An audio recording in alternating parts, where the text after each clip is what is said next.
नमस्कार दोस्तों, स्वागत करता हूँ नए हॉरर स्टोरी के साथ।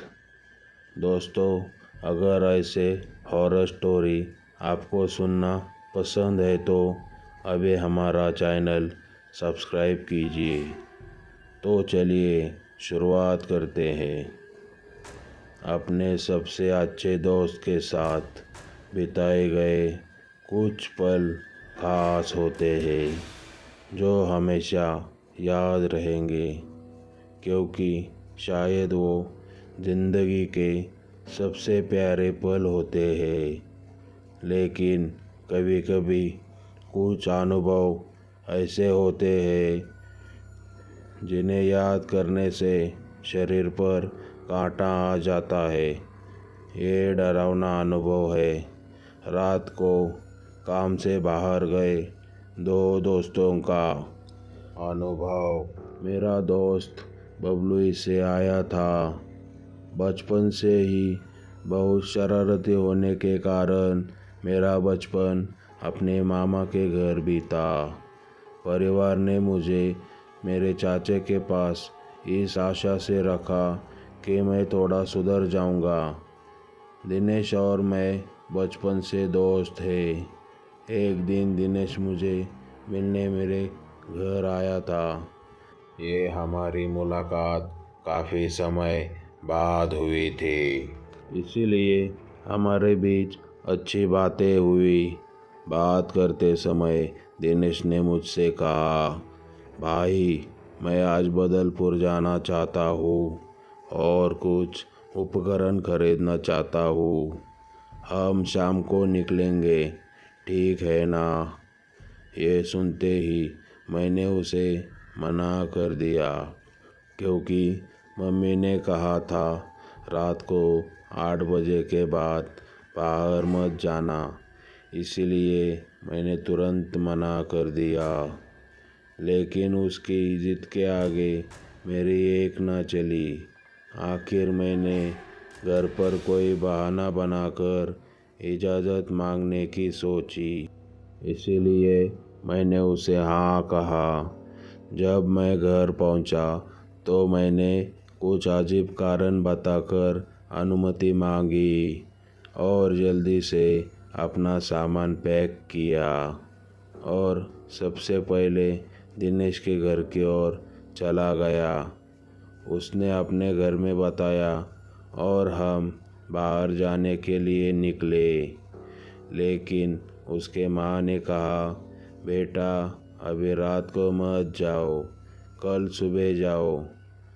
रात के समय उस जगह से मत जाना, क्योंकि आज अमावस्या है। मैंने उनसे थोड़ी उत्सुकता से पूछा, उस जगह से ऐसा क्या है उस जगह पर? दिनेश ने तुरंत कहा, ऐसा कुछ नहीं है, ये सब अफवाहें हैं। हमको इस पर ध्यान नहीं देना चाहिए।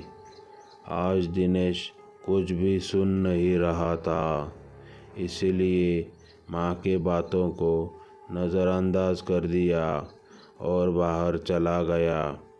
करीब 9:45 बजे हम बाइक लेकर निकल पड़े। आधा घंटा हो गया था। हमने करीब 10-12 किलोमीटर की दूरी तय की होगी। फिर एक होटल देखकर हमने गाड़ी रोकी। गरम चाय और सिगरेट के साथ हमने अपनी यात्रा फिर से शुरू की। लगभग 1 घंटे बाद हम रामपुर पहुँचे और इलेक्ट्रॉनिक शोरूम से कुछ उपकरण खरीदे।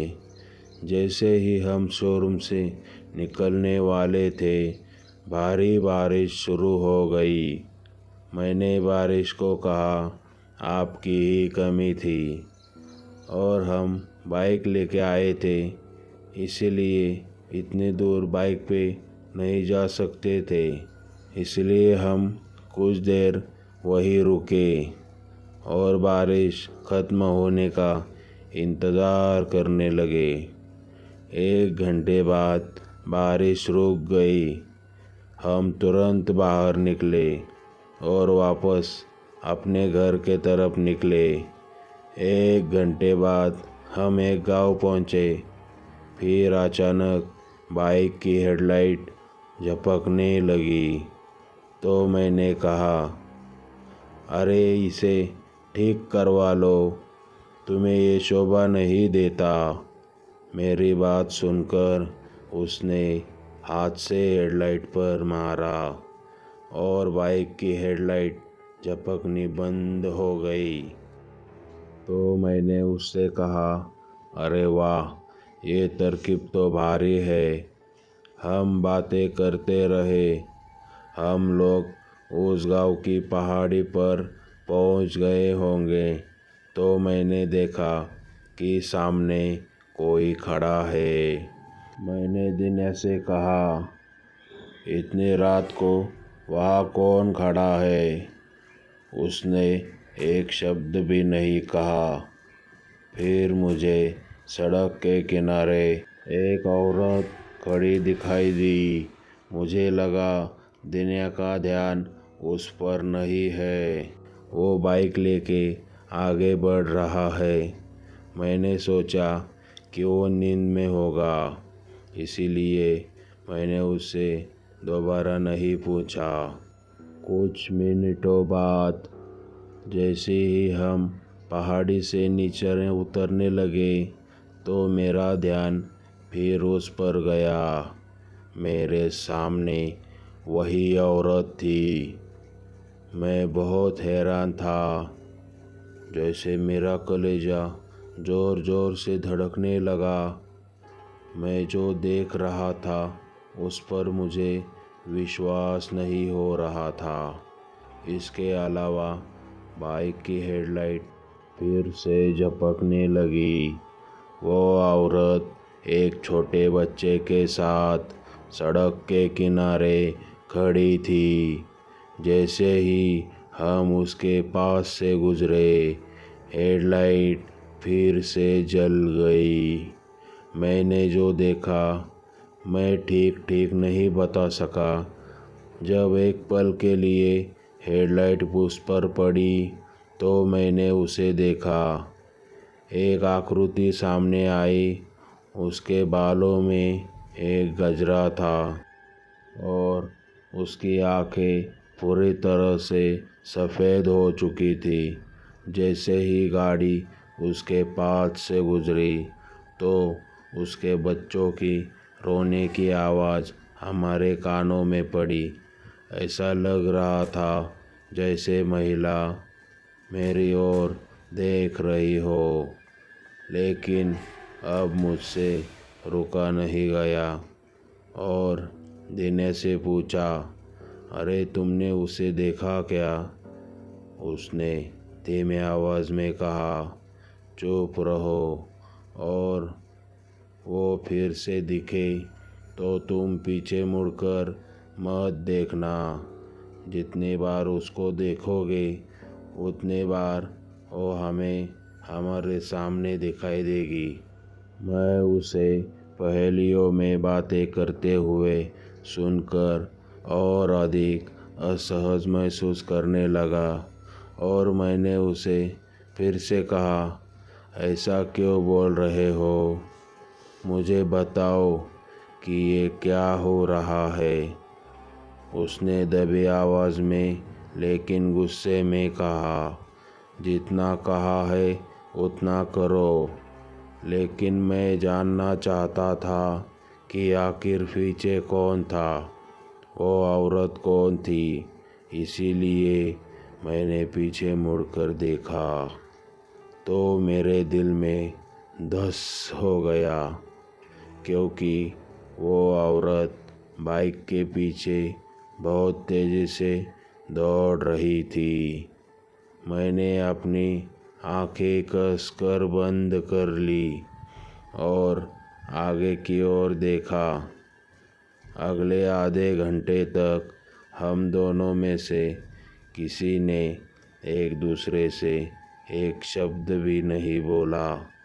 वहाँ से आने के बाद दिने ने मुझे बताना शुरू किया जिसे सुनकर मैं बहुत प्रभावित हुआ। उसने कहा, तेरे से पहले मैंने उसे सामने देखा था, लेकिन हमें सड़क पार करनी थी, इसीलिए मैंने तेरे को कुछ नहीं बताया, क्योंकि तुम डर जाओगे। इसके बाद हम एक ढाबे पर रुके। डर के कारण मेरी भूख कम हो गई थी, लेकिन फिर भी थोड़ा सा खा लिया।